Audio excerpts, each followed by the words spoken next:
할렐루야. 하나님께서 이 밤에 또 우리에게 은혜를 베풀어 주실 줄로 믿습니다. 구약 시대 선지자를 히브리어로 나비라고 합니다. 즉 나비라는 뜻은 대언자, 선포자라고 불렀는데요. 한마디로 선지자는 하나님의 말씀을 받아서 그 말씀을 그대로 선포하고 선언하는 대언자였습니다. 마찬가지로 오늘날 설교자도 하나님의 말씀을 선언하고 선포하는 것을 말하고 있죠. 그래서 설교는 개인의 어떤 이야기가 아니라 하나님의 말씀을 연구하고 그 말씀 안에 담겨져 있는 것을 그대로 하나님이 주시는 은혜를 함께 나누고 그 말씀을 그대로 대언하는, 선언하는 선포가 곧 설교입니다. 그래서 설교를 통하여서 하나님께서 각자에게 주시는, 성령 하나님께서 부어주시는 은혜가 있는 줄로 믿습니다.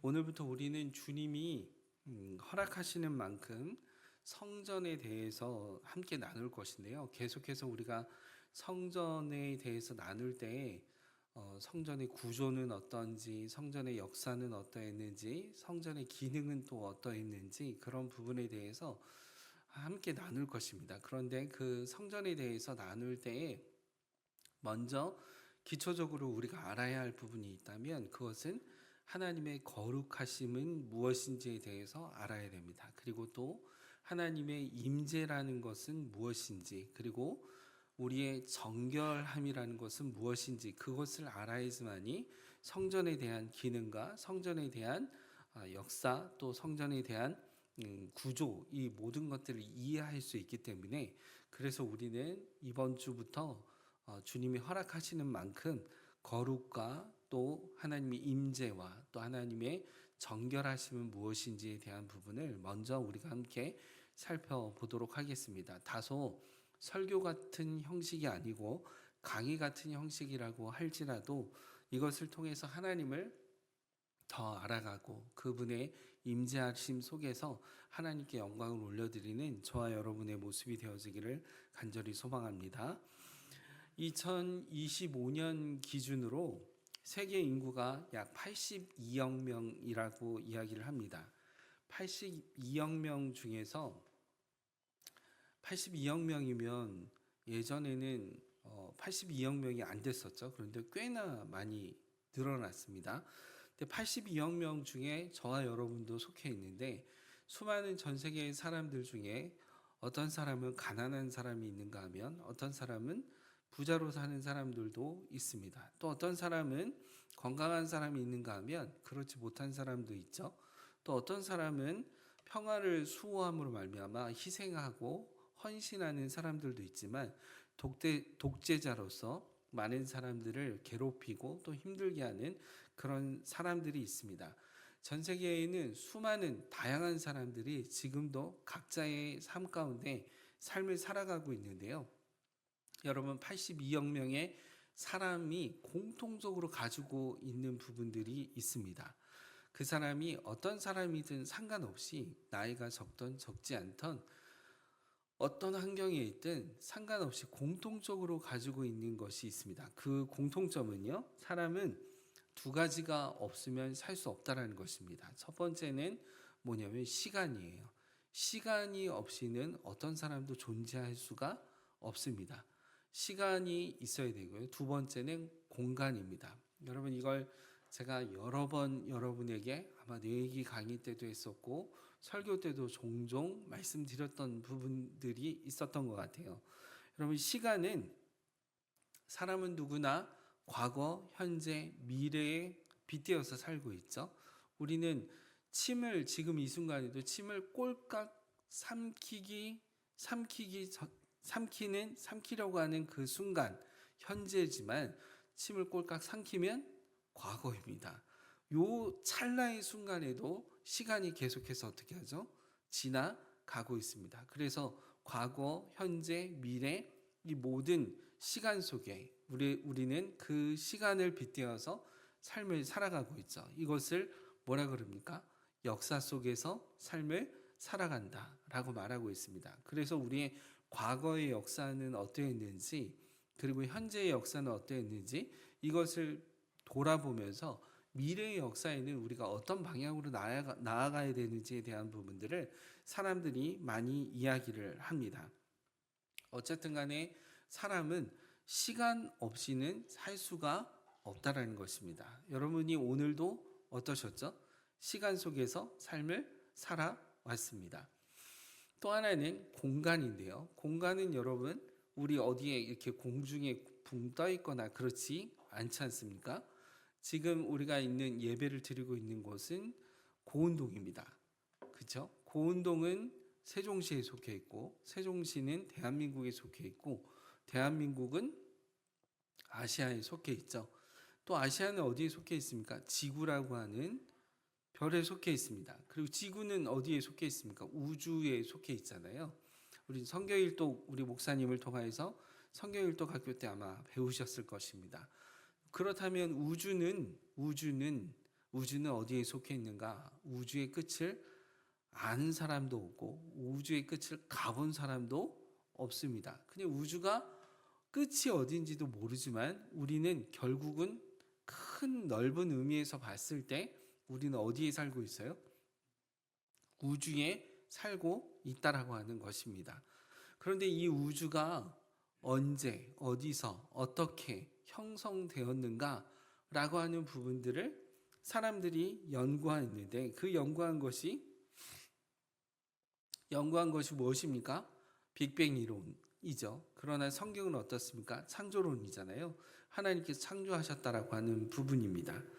그렇다면 우리가 존재하려면 반드시 있어야 하는 시간과 공간 이렇게 두 가지 중요한 부분이 언제 어떻게 만들어졌는가 성경은 뭐라고 얘기하고 있냐면요. 창세기 1장 1절에 보면 태초라고 하는 단어가 나옵니다. 여러분 태초라고 하는 단어가 창세기에는 히브리어로 베레슈트라고 이야기하고 있습니다. 베레슈트라고 하는 것은 무엇을 말하고 있냐면요. 어떤 뜻이냐면 시간과 공간의 출발 지점이라는 뜻이 베레슈트입니다. 그래서 창세기 1장 1절에 태초에 하나님이 천지를 창조하셨다라고 이렇게 말할 때는 시간과 공간의 출발점을 하나님이 어떻게 하셨다는 거죠? 딱 찍으시면서 우리가 살 수 있는 시간과 공간의 모든 것들을 어떻게 하셨다는 거죠? 그때 출발점으로 삼으셨다는 것입니다. 근데 요한복음 1장 1절에도 보면요. 태초라는 말이 나옵니다. 그 요한복음 1장 1절에 나오는 태초는 헬라어로 아르케라고 합니다. 아르케라는 말의 뜻은 무엇이냐면요. 시간과 공간의 출발 이전의 상태를 요한복음 1장 1절은 태초다라고 이렇게 말하고 있습니다. 그러니까 태초에 요한복음 1장 1절에 보면 태초에 뭐가 있었다 그럽니까? 말씀이 계시니라. 이 말씀은 곧 우리 주 예수 그리스도라고 표현하고 있습니다. 무슨 얘기예요? 시간과 공간의 출발 이전에 누가 계셨다라는 거죠? 하나님이 계셨다라는 것에 대한 부분을 요한복음은 말하고 있습니다. 결국 창세기 1장에 나오는 태초와 요한복음에 나오는 태초는 한국말로는 똑같은 태초인 것 같지만 다르죠. 창세기에 나오는 태초는 시간과 우리가 살고 있는 시간과 공간의 출발 지점이라면 요한복음 1장 1절에 나오는 태초는 우리가 살고 있는 시간과 공간의 출발 이전의 상태를 말하고 있는 것입니다. 그래서 시간과 공간이 만들어지기 이전에 누가 계셨다라는 거죠? 하나님이 계셨다라는 것입니다. 여러분 우리가 여기서 착각하지 말아야 될 것은 성경은 하나님의 존재를 논증하는 것이 아니라 선언하고 있습니다. 그래서 창세기 1장 1절에 뭐라고 말하고 있어요? 태초에 하나님이 천지를 창조하시리라 라고 뭐하고 있죠? 선언하고 선포하고 있다라고 하는 사실이에요. 성경은 우리에게 하나님의 존재에 대해서 무언가 증거를 제시하는 것이 아니라 그것을 당연한 일로 뭐하는 거예요? 간주하고 있다라고 하는 사실입니다. 여러분 많은 사람들이 하나님이 어떤 분이신지에 대해서 그 하나님을 논증하거나 그 하나님에 대해서 하나님이 없다라고 하는 사람들에게 반박하려고 하는 그런 모습들 속에서 성경을 막 구절을 찾아서 논증하거나 논쟁하려고 하는 부분들을 우리가 피해야 합니다. 성경은 그렇게 하나님에 대해서 말하고 있지 않아요. 성경은 분명하게 하나님의 존재에 대해서 선언하고 계시다라는 것입니다. 그래서 하나님은 우리에게 창세기 우리가 시간과 공간 이전에 하나님 분명 계셨고 그 하나님은 지금도 역사하셔서 우리 안에 우리의 삶 가운데 섭리 가운데 하나님이 우리와 함께 동행하여 주신 줄로 믿습니다. 하나님의 섭리라는 것은 하나님께서 천지를 창조하시고 우리를 지으시고 그냥 두시는 것이 아니라 하나님께서 뭐 하시는 거죠?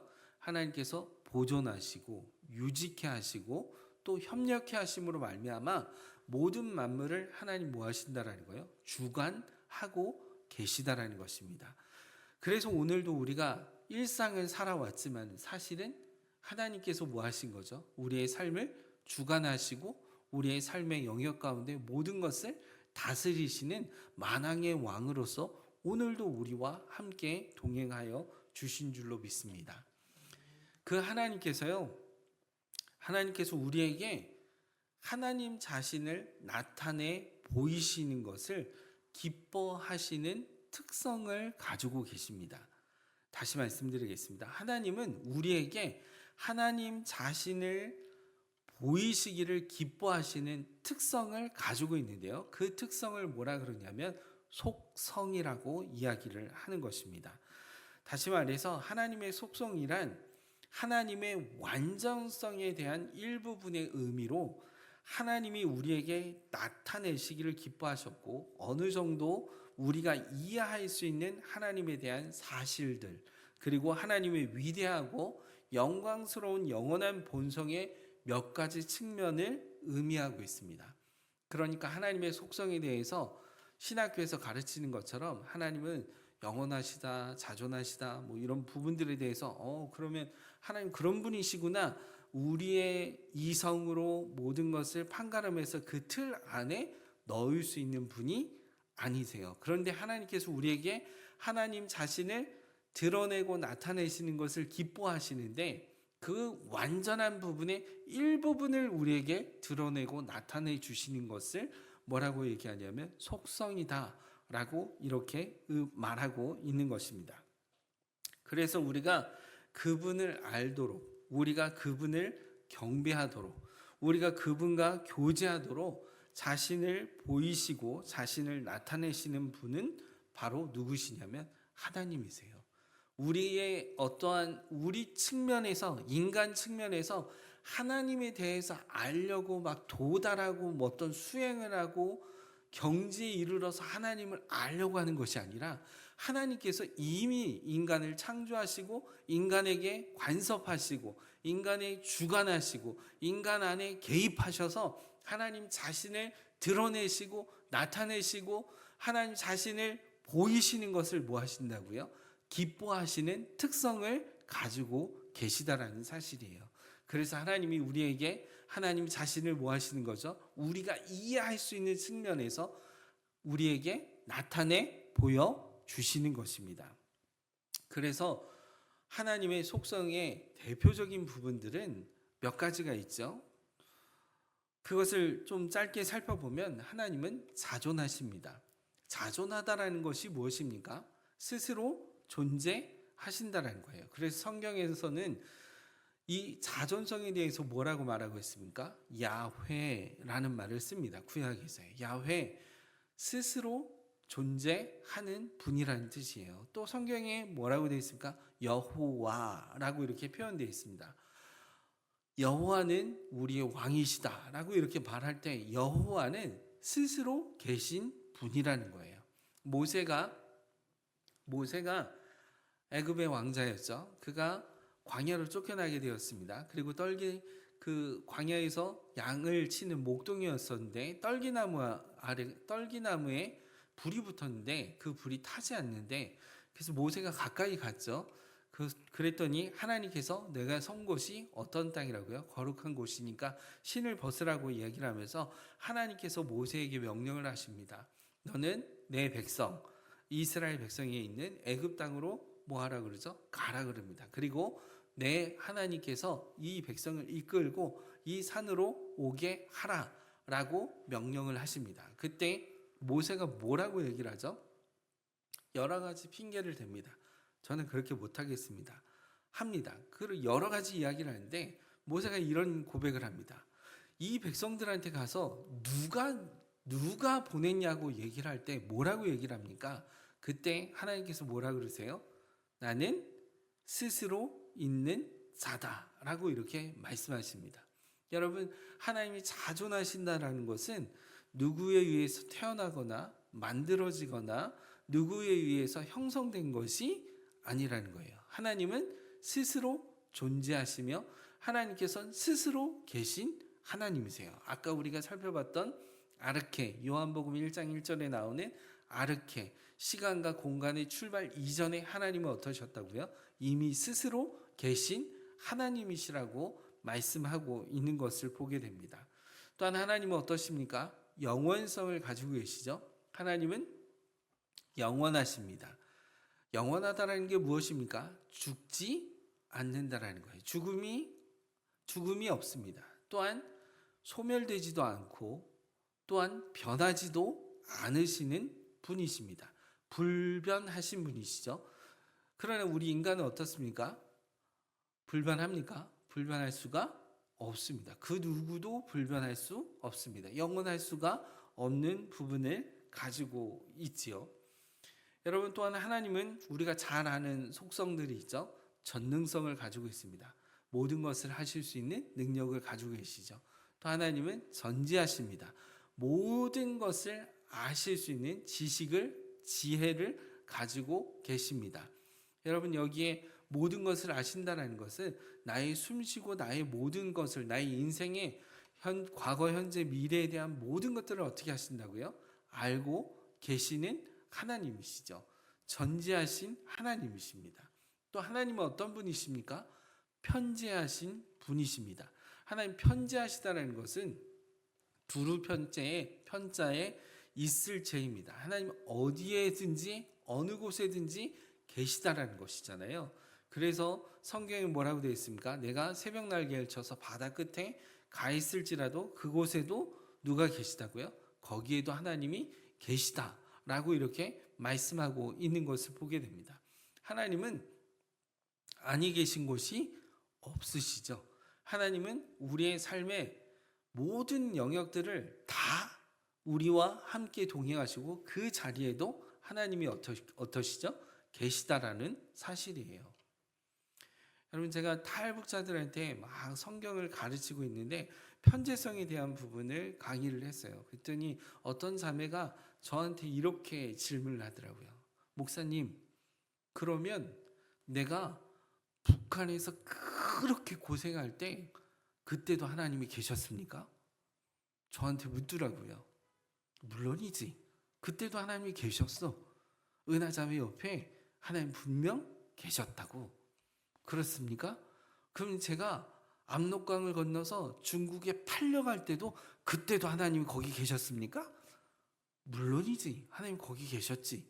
그럼 제가 중국에서 정말 죽을 만치 힘들 때 그때도 하나님 거기 계셨습니까? 저한테 그렇게 질문을 했어요. 물론이지. 하나님 거기 계셨지. 이 자매가 화가 잔뜩 났어요. 저한테 이런 말을 했습니다. 그럼 그때 하나님 뭘 하셨어요? 내가 그렇게 고통당할 때, 내가 그렇게 힘들어할 때 하나님 거기 계셨다면서요. 그럼 왜 그때 하나님 나 안 도와줬어요? 내가 그렇게 정말 울부짖으면서 그렇게 끌려가고 그렇게 막 매 맞고 힘들어할 때 하나님 거기 계셨다면서요. 근데 왜 그때 하나님 뭘 하셨어요? 하나님 계시다면, 거기 하나님이 계셨다면 하나님 사랑이라면서요. 왜 날 안 도와주셨어요? 이렇게 질문을 했습니다.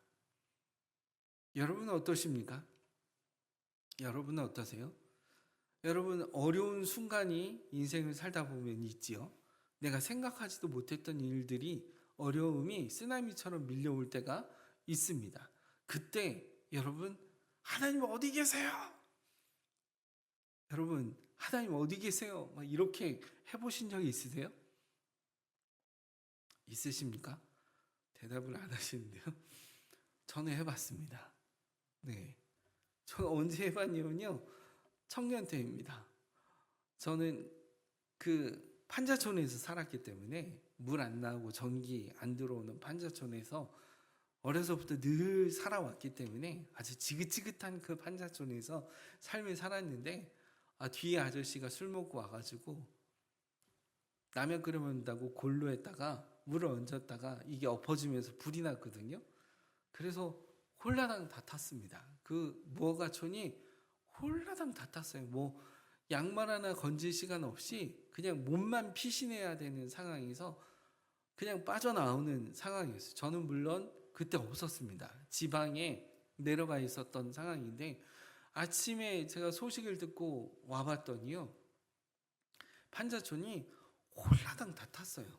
홀라당 다 타고 그냥 잿더미가 되었습니다. 제가 그 잿더미 위에서 하늘을 막 하여서, 하나님 어떻게 이럴 수 있습니까? 하나님 그럴 수 있어요? 이럴 수 있어요?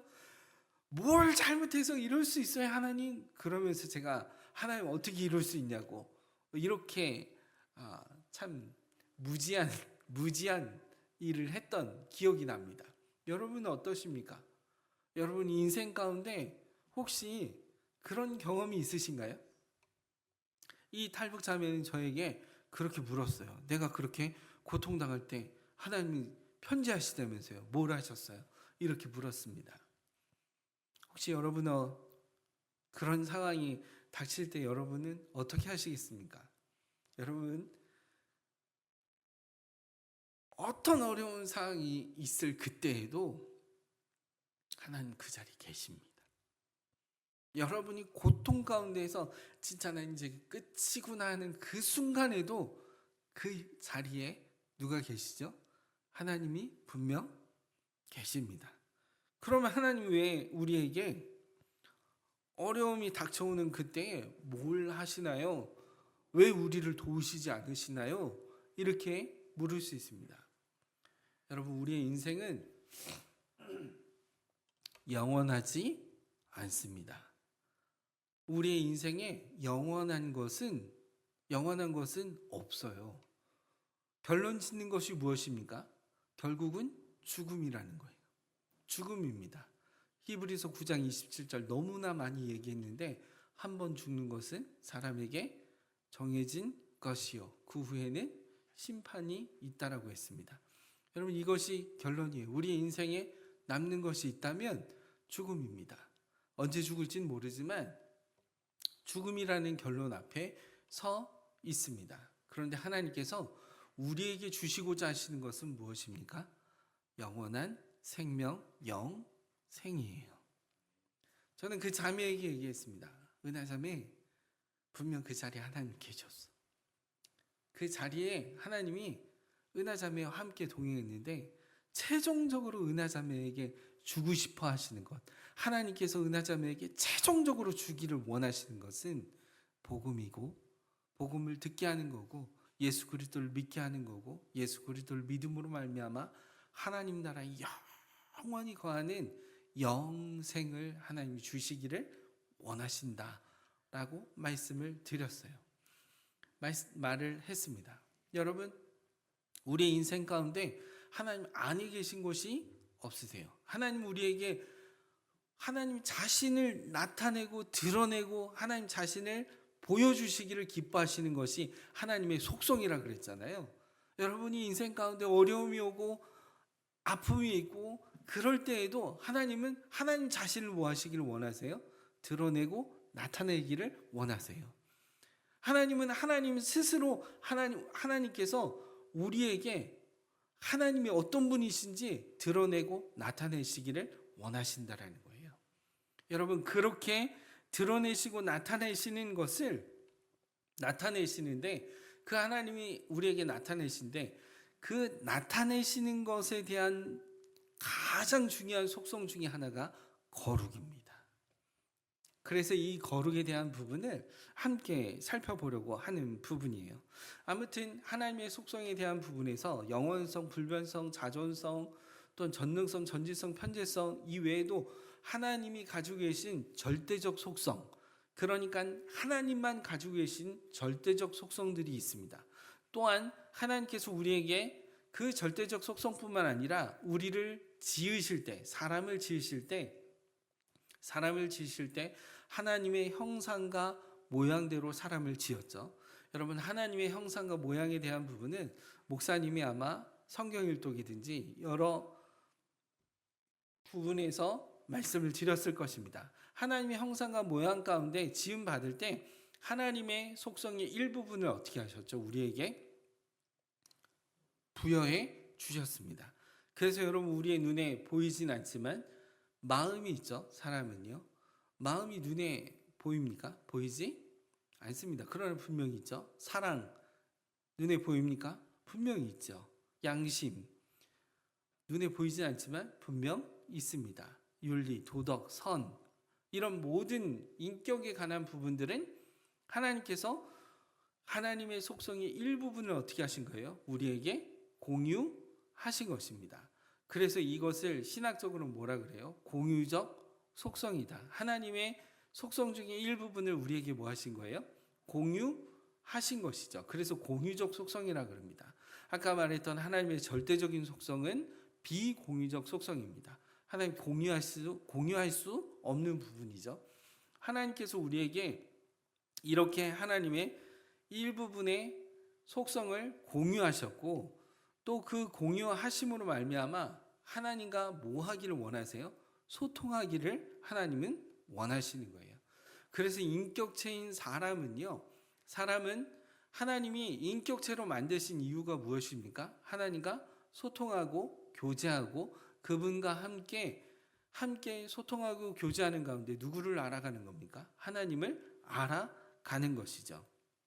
그래서 하나님께서 우리에게 부여해 주신 속성들이 있다라고 하는 사실입니다. 자, 그러면 여러분, 하나님은 하나님의 속성 중에 거룩하심이 있습니다.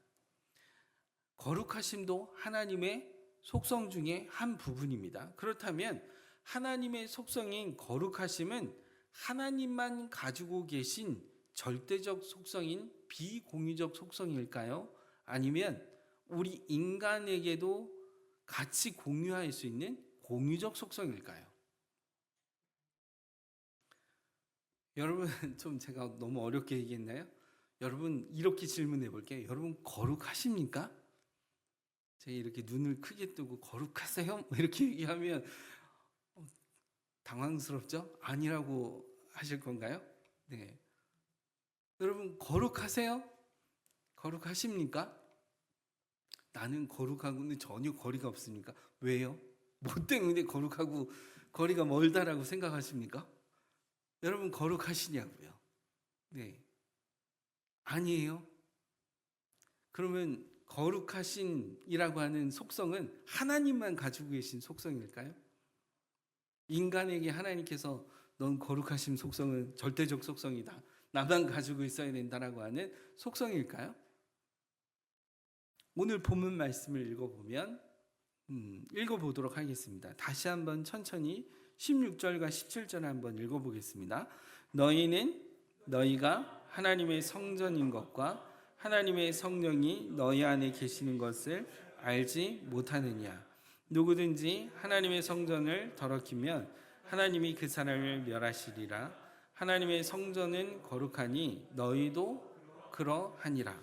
네, 아멘이죠. 여기 보면 하나님의 성전은 어떻게 하다고요? 거룩하다고 그랬어요. 그런데 너희는 너희가 하나님의 뭐라고 얘기를 해요? 성전이다 라고 사도 바울이 말하고 있습니다. 너희는 하나님의 성전이다 라고 이렇게 말하고 있어요. 무슨 근거로 너희는 하나님의 성전이라고 이렇게 얘기를 하고 있을까요? 너희는 하나님의 성전인 것과 하나님의 성령이 너희 안에 거하시는 것을 알지 못하느냐? 무슨 근거로냐면요, 우리 안에 누가 계시다라는 거예요? 성령 하나님이 계시기 때문에 너희는 곧 뭐라는 거예요? 성전이다 라고 얘기를 합니다. 그러면서 누구든지 하나님의 성전을 더럽히면 하나님이 그 사람을 멸하시리라. 하나님의 성전은 어떻다고요? 거룩하니 너희도 어떻다고요? 거룩하니라 라고 이렇게 말씀하고 있는 것을 보게 됩니다.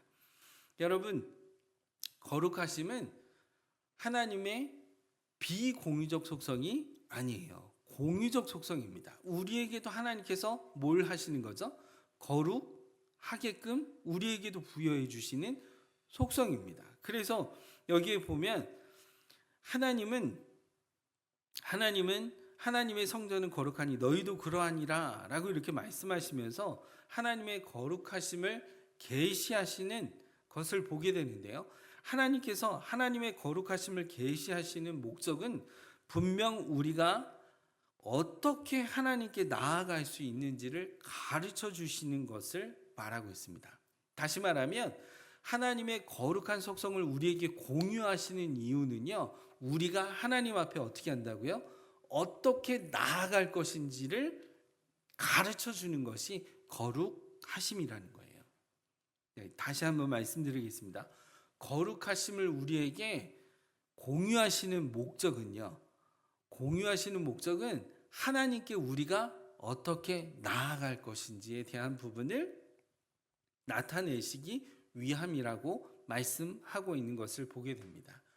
여러분, 그래서 하나님은 우리에게 하나님과의 관계, 아까 말씀드렸던 하나님과 형상대로 지음받아서 하나님과 소통하고 교제하는데 우리가 하나님께 어떻게 나아가느냐, 그것은 거룩하심으로 나아가야 한다라는 것입니다. 우리 안에 거룩함이 없으면, 거룩이라는 게 없으면 하나님께 나아갈 수가 아예 없다라고 하는 사실이에요. 그래서 거룩이라고 하는 이 본질적인 부분이 무엇인지 우리가 함께 살펴봐야 할 이유라는 것입니다. 거룩하심의 본질적인 것이 무엇인지 우리가 함께 살펴볼 것이고요. 또한 하나님의 거룩하심이 우리에게 어떻게 적용되는지에 대한 부분을 우리가 함께 살펴볼 텐데요. 짧게 우리가 함께 살펴보도록 하겠습니다.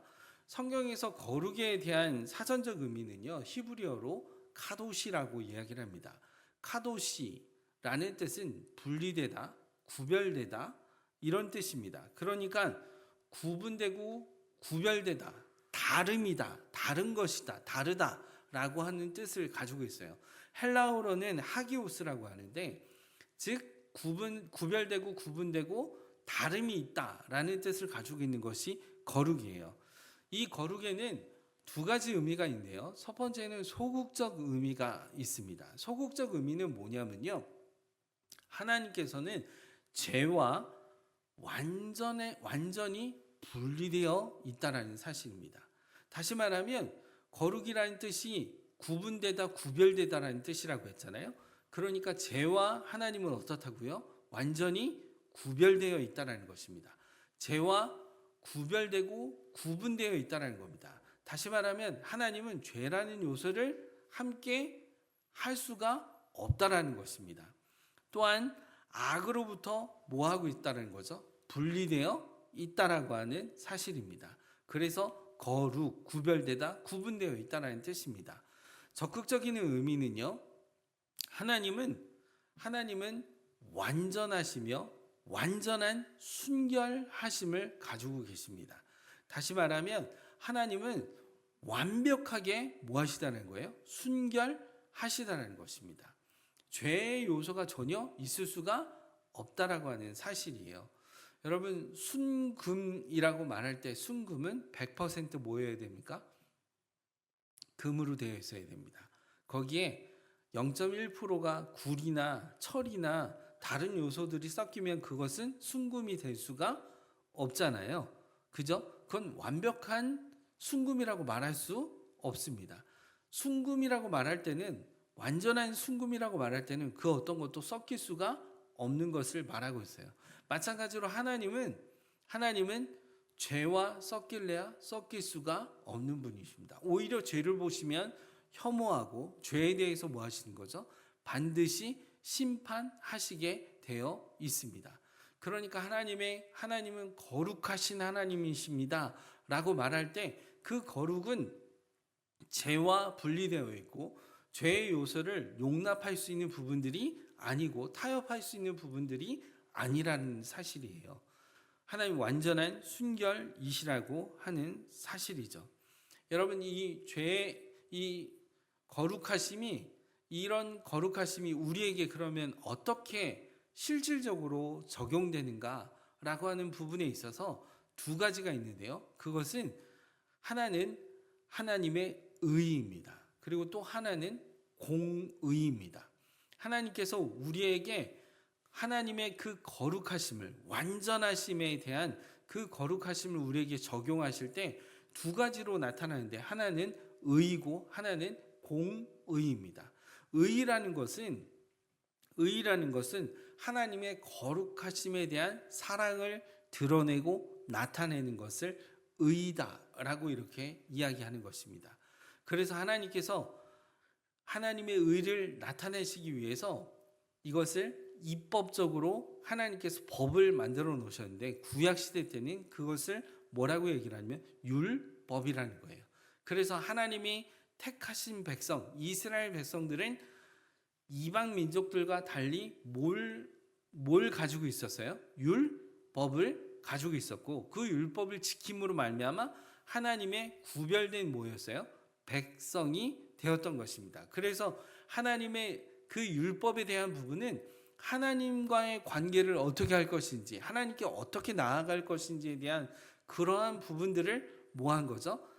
입법적으로 표현하고 나타낸 것이 뭐였습니까? 율법이었어요. 그래서 이방 민족들과 어떻게 되어 있어요? 구별된 모습으로 세워져 있는 것이 하나님의 의를 드러내고 나타내는 방식으로서 거룩을 이스라엘 백성들에게 표현해 내신 부분입니다.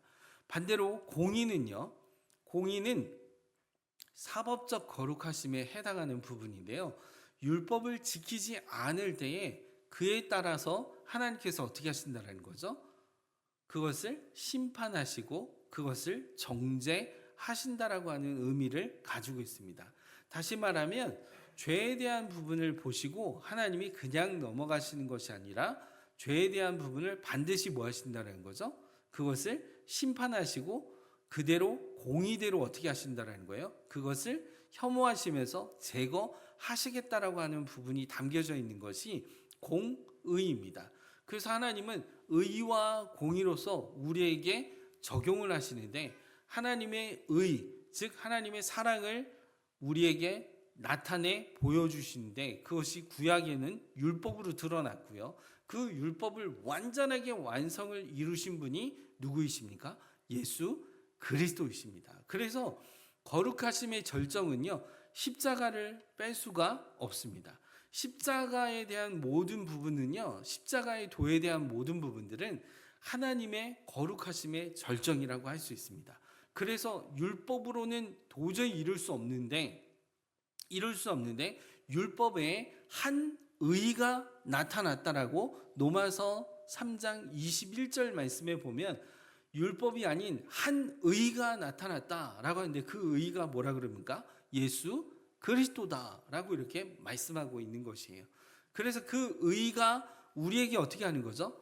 적용될 때에는 우리가 가지고 있던 죄의 요소와 죄의 모든 요소들이 다 말끔하게 어떻게 되는 거죠?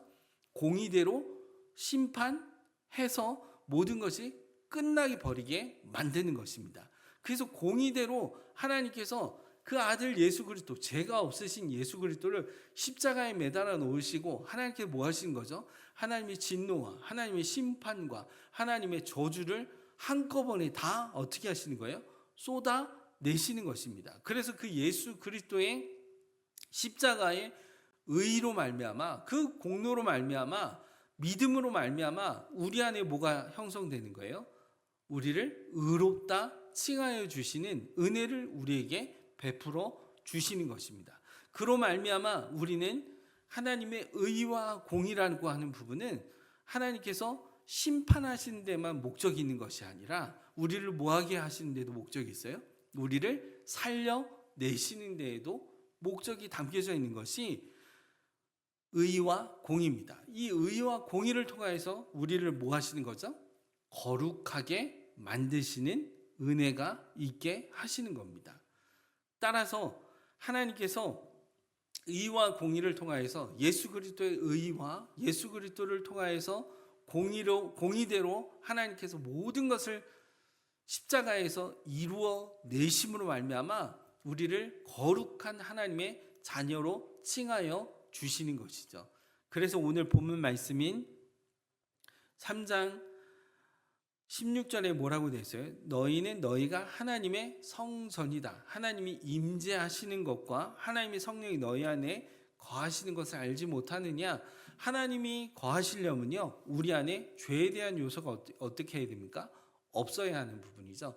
그 죄에 대한 요소가 다 예수 그리스도의 의와 공의로서의 모든 것을 이루어내셨기 때문에 우리 안에 하나님이 임재하시는, 다음 시간에 우리가 임재에 대한 부분을 살펴보겠지만, 하나님이 임재하시는 뭐가 되는 거죠? 성전이 되는 것입니다. 따라서 너희가 하나님의 성전인 것과 하나님의 성령이 너희 안에 거하시는 것을 알지 못하느냐?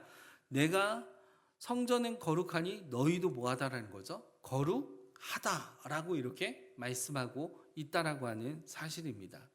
여러분, 레위기 11장 45절 말씀에도 보면 나는 너희를 애굽 땅에서 인도해낸 여호와라. 내가 거룩하니 너희도 뭐하라 그러죠? 거룩하라라고 이렇게 말하고 있습니다. 여러분, 그 의미 속에는 뭐가 담겨져 있습니까? 하나님의 백성, 하나님이 그 가운데 임재하시겠다라고 하고 하나님의 백성으로 삼으시고 하나님의 자녀로 그들 가운데 임재하셔서 하나님이 그들의 왕이 되시고 하나님이 거룩한 백성으로서 삶을 살 수 있도록 율법을 주시고 그 율법을 준행함으로 말미암아 하나님의 거룩한 백성으로서 삶을 살 수 있도록 이끌어 주시는 것에 대한 부분을 말씀하고 있는 것을 보게 됩니다. 여러분, 말씀을 맺겠습니다. 거룩하심. 여러분, 거룩하심에 대한 부분에 있어서 거룩은 어떤 특정한 장소에 가야지만이 거룩이 생겨나는 것이 아닙니다. 거룩은 우리 편에서 무엇인가 행위를 통해서 얻어지는 결과물이 아닌 거예요. 거룩은 누구로부터 임하는 것입니까? 하나님으로부터 나오는 것이죠. 하나님의 거룩한 속성을 우리에게 뭐 하신 거죠? 공유하시고 우리를 거룩한 하나님의 자녀로 삼기 위해서 하나님께서 우리 안에 거룩함을 통하여서 하나님과 교제하고 소통하고 하나님께 나아갈 수 있도록 하나님께서 우리에게 거룩을 부여해 주시는 것입니다. 거룩은 내가 무엇인가를 얻어서 무엇인가를 통해서 내 스스로 얻어내고 성취하는 것이 아니라는 것입니다. 말씀을 맺으면요, 여러분, 우리는 다 예수 그리스도 안에서 거룩한 하나님의 백성입니다. 거룩한 하나님의 자녀입니다. 여러분, 이 거룩한 하나님의 자녀는 하나님의 은혜에서부터 시작된 것입니다. 하나님의 은혜예요. 그냥 내 스스로 뭘 열심히 해서 얻어진 결과물이 아니라는 거예요. 그렇다면 여러분, 우리는 하나님의 자녀이고 오늘도 우리가 하루의 삶을 사는 가운데 하나님의 거룩한 자녀로서 삶을 살아가고 있는 것입니다.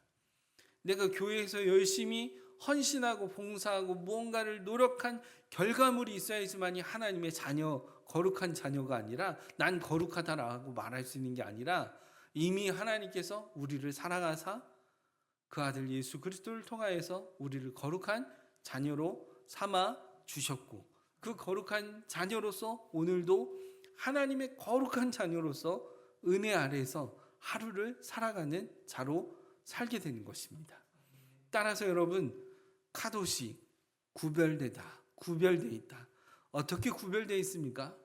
하나님을 알지 못하고 하나님께 나아가지도 못하고 하나님과 전혀 무관하게 하나님과 상관없이 살아가는 사람들은 거룩한 하나님의 자녀가 아닌 것이에요.